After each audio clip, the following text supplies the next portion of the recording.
Joining us now is OjyOkpe with stories trending around the world. Hello, Jenny. Good morning, Dr. Baci. How are you this morning?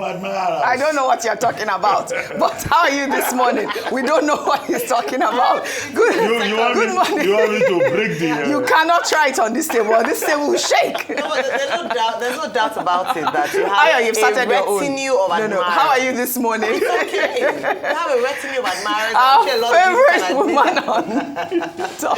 How are you this morning? Ruby on fire. See, you see what you're see, with due respect, let me just warn all of them. See, you can abuse me, I don't care. But if you post any rubbish about Oji, where I will come for you?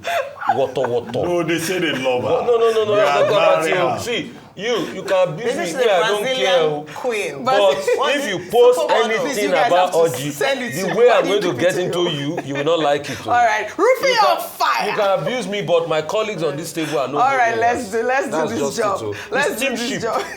And that's how I know it will be. It's team ship. We have too much fun. How are you guys this morning? Fantastic. Well, all right. Well, good morning to you, viewers. Let's begin what's trending with a major legal development as the Department of State Services on Tuesday filed a 5-count criminal charge against activist and presidential candidate Omoyele Sowore at the Federal High Court in Abuja. The charges center on a specific post where Sowore called President Bola Ahmed Tinubu a criminal and accused him of lying about corruption levels in Nigeria during a recent trip to Brazil. The DSS described Sowore's post as false, malicious, and inciting.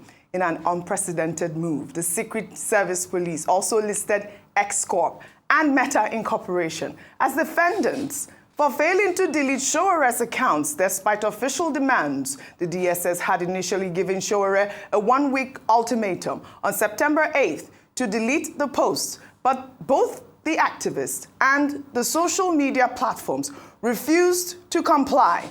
Well, in response, Omoyele Sowore filed a counter lawsuit against the Department of State Services, Meta, and X Corp at the Federal High Court in Abuja. The human rights activist is challenging what he describes as unconstitutional censorship of his social media accounts, seeking court orders to prevent the platforms from deleting his posts, and called President Bola Ahmed Tinubu a criminal. Well, through his lawyer, Sowore argues that the case is fundamentally about the survival of free speech in Nigeria. The lawsuit directly counters the DSS's 5-count criminal charges, with Sowore's legal team citing Section 39 of the 1999 Constitution, which guarantees freedom of expression without interference. Sowore's legal team also warned that if state agencies can dictate to global platforms who may speak and what may be said,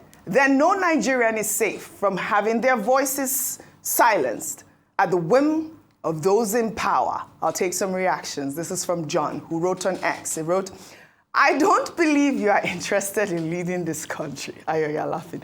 Everything just seems like cruising for you. You can't be serious about real change and mobilizing people for 2027 election and have time for this with the federal government. No iota of wisdom, and everything is just aluta continua. Well, another ex-user wrote, "This is a significant move by Yele Sowore, with the case getting more serious than I had imagined.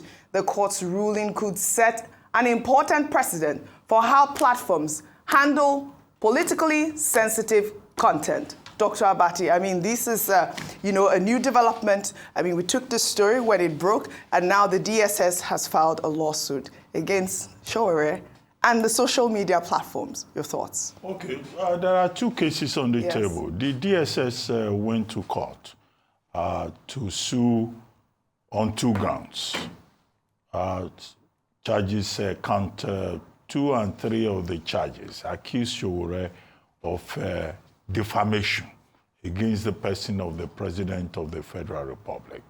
Now, I found that a bit curious because defamation is personal, and the President of Nigeria can sue in his personal capacity that he has been defamed. The main issue here is that the DSS is saying he called the President a criminal. So the charge will be, he should come and prove it. that the president is a criminal. However, the DSS in the other charges is also saying, well, I haven't finished with that, defamation. Now, the interpretation will be that, Sowore, DSS acting on behalf of the president, is accusing him of sedition. Now, even in the UK, where sedition was in their laws, they revised it long ago and removed it because sedition, it simply means in the old jurisprudence that you cannot criticize the king or the queen, that the sovereign, is infallible. So, but we cannot have that kind of situation in Nigeria. So, sedition is an obsolete kind of law. However, the DSS will seem to be standing on a stronger ground when they now quoted in another charge, Section 24 of the Cybercrime Prevention Act of 2024 as amended, where they said that Sowore's insistence that the president of Nigeria is a criminal and that it was wrong to have said that there is no corruption, in terms of fuel subsidy in Nigeria, can lead to a breakdown of law and order. Now they can rely on that Cybercrime Act, Section 24 of it. I know it's controversial, but they will be on stronger ground there before the court. However, Sowore has now gone to the same court to say that the DSS, Meta, X, formerly known as Twitter, cannot delete his post that President Tinubu is whatever he calls him. I don't like to use that phrase, so that they don't say I repeated the phrase. And then no, it's not my opinion. We're not going to Abuja. I don't want to, because, if you repeat a defamatory statement, you can also be held liable.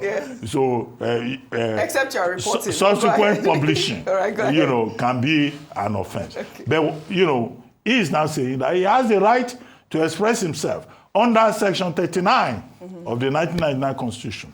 The thing to say, the caveat to add, and his lawyers should know this, is that there are no absolute rights under Chapter 4 of the 1999 Constitution. You cannot say you want to express yourself and you injure the reputation of another person. Right. But we now have two matters before the Federal High Court. For the court, it's for the court to determine. That is it. A date has not been fixed yet in both cases for hearing, but I think that, look, this right to free speech, it also has its limits. It does. And the use of social media also has its limits. But Sowore, who is, a legendary activist, is insisting that the struggle continues. Aluta. And that whether he's taken to prison or any attempt is made to censor him, he will continue to fight. All right. So here, you have a delicate situation. But it will be interesting to see what the courts decide. Right. Because here, the important thing is to always test the law. Yes, this is it. This is the main point. At the end of the day, let us test the law. Let's now highlight the ongoing debate surrounding Aliko Dangote's business empire as Africa's richest man responds to criticism from the Nigeria Union of Petroleum and Natural Gas Workers regarding alleged job displacement. Dangote on Tuesday strongly defended his operation, stating that his drivers earn triple the minimum wage and that his companies have not displaced any jobs. The billionaire industrialist also made revealing comments about the challenges wealthy Nigerians face, noting that while others with liquid cash choose to relocate abroad to avoid difficulties, he remains committed to operating in Nigeria despite the hell he endures. Let's take a look. What I keep saying, there are more people who have more liquid cash than me, for example, in Nigeria. Maybe one or two or three without mentioning names. But then now, when they see us going through this wahala, they run to Monaco and just stay, JJ. They don't want to go through this hell. But me, I've already developed too much gray hair and I'm ready to just carry on. So that is the issue. So we have to be very careful because you are scaring people who are supposed to. As you are scaring them, then you are actually creating us to now become bigger and bigger and bigger alone. And you alone, you can't score football alone now. You need a team. So the only team is for everybody. We can't be now, we as Nigerians, we have a problem. We don't have steel, we don't have enough, power, or we don't have this. It's not done now. It's not everything that government will do. I think Aliko Dangote here makes a lot of points. Dangote's decision to stay and invest locally, despite these challenges, raises important questions about the business climate and what it takes to maintain industrial operations in Nigeria. The wage claims, if verified, could set new standards for the industry. I mean, I'd like to also play this video where Dangote presented a comprehensive defense of his operations against claims of job displacement and anti-union practices, revealing that the company's 4,000 compressed natural gas trucks are set to create 24,000 jobs nationwide rather than eliminate existing positions. You are saying that there will be lots of jobs. Are our own tankers going to be driven by robots? There are no robotic trucks now. There are trucks that, yes. So these 4,000 trucks they are fighting over, it will create 24,000 jobs. And let me give you also another good news. What you are saying is that our salary is almost 3 times or 4 times their own. I mean, our own, after 5 years, free accident, nothing, a driver can apply and get a hustle loan. Our drivers earn more than graduates. If you look at what they earn in a month, it's almost 4 times minimum wage. And please go and ask anybody. I don't want to tell you, but go and ask everybody. It's not every truck that you can load here. All right, let me take a reaction to this, Ayo, before I come to you. This person on X wrote, the downstream and midstream sector of Nigerian oil and gas industry had been one pseudo businessmen and politicians have been using to get money without enterprise. Dangote has changed the game now. Depot owners who only use their storage as decoy to collect subsidy should brace up for real business and not this fighting of Dangote. No more free money in the mid and downstream. The rhythm has changed and the dance step has to change too. Yes. Game changer. Dangote is. Go ahead. Well, correct. Since this NUPENG versus Dangote Refinery issue started, I think early last week, there have been statements released, counter statements released, and I'm glad that the man himself has come out to debunk some of the allegations that have been made. One of which, and which the union had said, was that we were going on strike because Dangote Refinery did not pay its workers well. Mm-hmm. And that, in fact, one of the reasons why it was important for them to join the union was that the treatment, their welfare of workers was questionable. Now, they've come out to say, and no one has come to debunk who's working at Dangote Refinery, that not only do they pay one of the best salaries in the industry, 4 times what is obtainable, they also have welfare packages for their staff members, which is welcome, a welcome development in the area of HMO, in the area of insurance, also access to housing loans if you are accident-free for 5 years. That's an incentive not only to the drivers, but a relief for the Nigerian people that they are taking it seriously, the safety of not just their drivers, but people on the street. So what he has said is absolutely spot on. Only a few days ago, Dangote Refinery celebrated 1 year coming on stream. And I don't think that we have seen Alhaji Aliko Dangote as often as we've seen him since the Dangote Refinery started. Mm-hmm. Just to show how much obstacles and fights he's had to take on personally, whether it be with the regulators, now with NUPENG, with DAPMAN, a few people. He even said at some point, very famously, that the cabal in the oil industry is like the drug cabal that we see internationally. But against all odds, and isn't this the story of many business owners in Nigeria, people who have chosen to invest millions of dollars here in their home country and hoping to put Nigeria on the continent as one of those countries that we do not need to import fuel, PMS, import, refined crude. This is what this man wants to do, and yet has been met with many obstacles. I believe that we deserve a book, maybe after a few years of running this business, to see just how difficult it is to run a business in Nigeria, and despite it all, facing it, going heads on, and ensuring that he's trying to do the right thing by his people. Yes. I'm glad he came out to debunk that news story. Yes. And I almost want to pick up an application form, for Dangote. How much are they paying these days? So we You can want to be a driver? No, not driver. One? No, What's organization, a great place to work. Okay, and I reset them online. Did you hear what he said? How much they earn? It's a 4 times Yes, industry 4 times, payment. okay, Yes, just chairman, for everybody take to know. notes. But I think one last thing, Glassdoor, which is an independent site that anonymously current or previous workers of an organization can go and rate how the organization is when it comes to treating their staff. Have Dangote listed quite highly. I think that's worth mentioning. So it's former staff members. I went to do just a search as, okay, what are people saying about working there, to debunk some of the stories around the welfare of people working there and also the quality of investment and what it's supposed to do for the Nigerian economy. All right, well, Alhaji Aliko Dangote, the game changer. Kudos on this amazing feat. Another fire on Tuesday set a different building ablaze. The fire was first reported around 9 p.m. in the evening around Mandilas and reportedly broke out on the 4th floor before quickly spreading to neighboring apartments in the midst of the rescue operation. A new viral video captured the moment where a News Central journalist was harassed and violently assaulted by a man in the area while trying to report the fire. After pushing the journalist, the man then launches towards the cameraman. Let's take a look. Hello, live here. We call for us to Alpha, live here. Yes, live here, live here. Hey, live here, bro. Live here. Live here.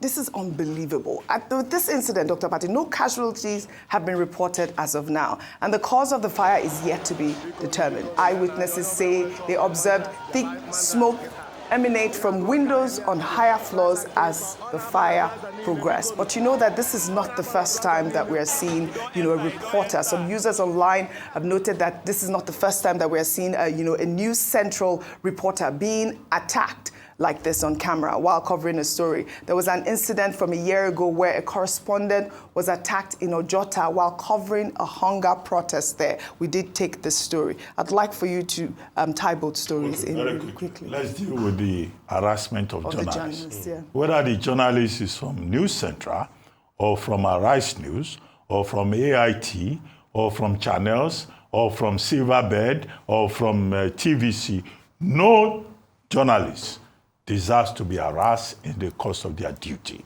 The job of the journalist is to report the news. And you find that part of the occupational hazard is that, journalists are harassed, they are attacked, they are victimized because they are doing their job. Yes. Whether it is in Nigeria or on the streets of Gaza, where over 157 journalists have been killed by Israeli Defense Forces. Now, it's not just about the hazard, it's about people realizing that journalists who have a responsibility under Section 22 of the Nigerian Constitution have a responsibility to be there when the news is happening. They are first responders. So that gentleman who was harassing the journalist from News Central, his face is known. His face is out there. He is guilty of assault. Yes, that's the assault. absolutely. And he should be apprehended. Yes. And in fact, News Central should sue for the harassment of their journalists. Yes, maybe that is when, people will get to know that journalists are doing their job. Whether they are speaking on this table and drawing attention to common sense issues. Yes. Or they are on the streets, trying to report news. That's that about that. About the fire. I think that, we have had, it was James Baldwin who wrote a book called The Fire Next Time. Although in that book, the book is about racism, racial segregation, and all of that. But The Fire Next Time applies in this particular case in a literal sense. Because again and again, we've been having fire incidents around that Mandilas Broad Street area. Yes. If it is not shops getting burned down, it is something else that is catching fire, and always it is a market area. And the fire service people, they always arrive very late. Now, 2 incidents in one day. Afriland Towers. Look at people jumping from window. I think it has come to a point where the Lagos state government has to set up a committee to take a second look at the building code and its enforcement in Lagos state. Because you can't be in a building where there's only one exit and you have so many people inside the building. That's not how it's done in civilized societies. Right. 2, integrity test must be conducted in that whole area. Those buildings, in terms of the electrical drawings, the integrity state of the wiring of those buildings. Because after Afriland Towers, there was another plaza at Taiwo Street, behind Mandela's, also yesterday. And then people lost their goods and all of that. You know, right in the middle, in the same axis. Yeah. So that's cause for concern. And I think that, you know, the Lagos state government should not just say, a fire service said in the second incident, they mobilized trucks from Ebute Elefun, from Oniru. Check the distance. These are faraway places. All right. There's also something to be said about the structure of fire service in Lagos. That's true. The fire service is one of the oldest services in Nigeria. Yeah. It's over 100 years old. All right. And yet it is one of the most inefficient and most unreliable. All right. We need more efficiency, especially with our fire service here in Lagos. Now, under milestones, we turn our attention to Hollywood as we mourn the passing of legendary actor and Oscar-winning director Robert Redford, who died on September 16th at the age of 89 at his home in Utah, surrounded by those he loved most.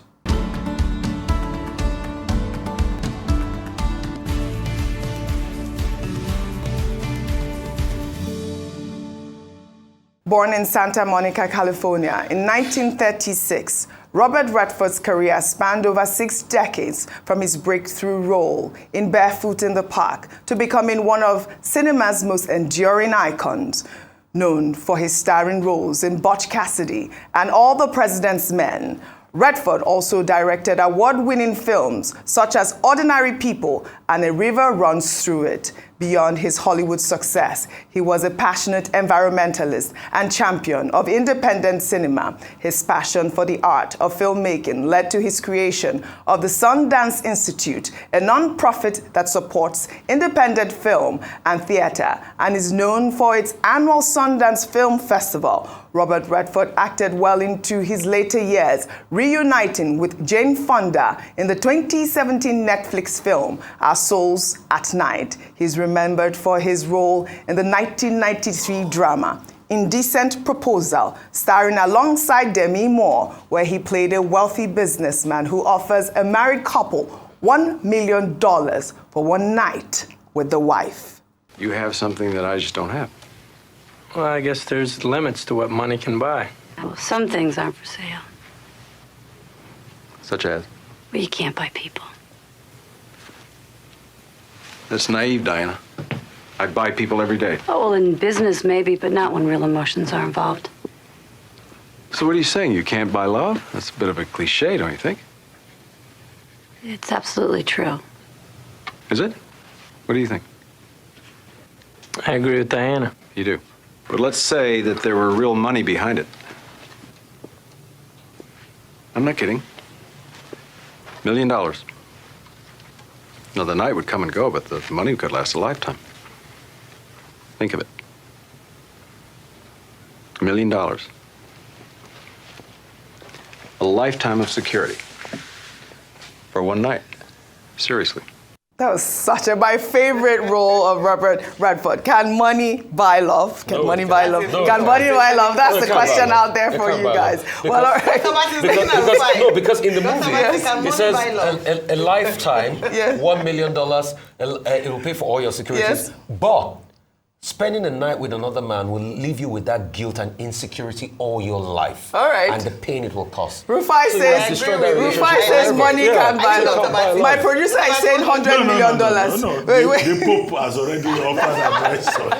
We're asking our viewers, can money buy love? But Robert Redford, my all-time favorite actor. On social media today, fans and fellow actors have been sharing their tributes, with one viral post stating, Robert Redford wasn't just a movie star. He was a force for good. His legacy through Sundance changed independent filmmaking forever. Rest in peace to a true legend. Well, let's take our good news report now. Celebrating celebrity chef Hilda Baci, who has received a congratulatory message from the First Lady of Nigeria, Senator Oluremi Tinubu, following her second Guinness World Record achievement for cooking the largest serving of Nigerian-style jollof rice.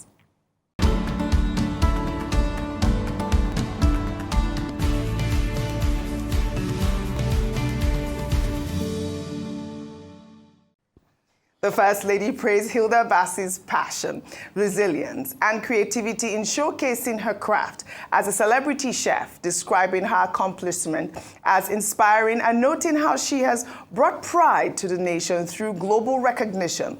Guinness World Records formally confirmed that Baci set a new record on Monday for the largest serving of Nigerian-style jollof rice in partnership with Gino in Victoria Island, Lagos. Announcing the recognition on X, Guinness World Records congratulated Baci for her record-breaking jollof rice that weighed a whopping 8,780 kilos. The First Lady highlighted how the significant achievement demonstrates what young Nigerian women can accomplish through hard work, determination, and the power of innovation. As of today, we can now officially refer to Hilda Baci as a two-time Guinness World Record holder.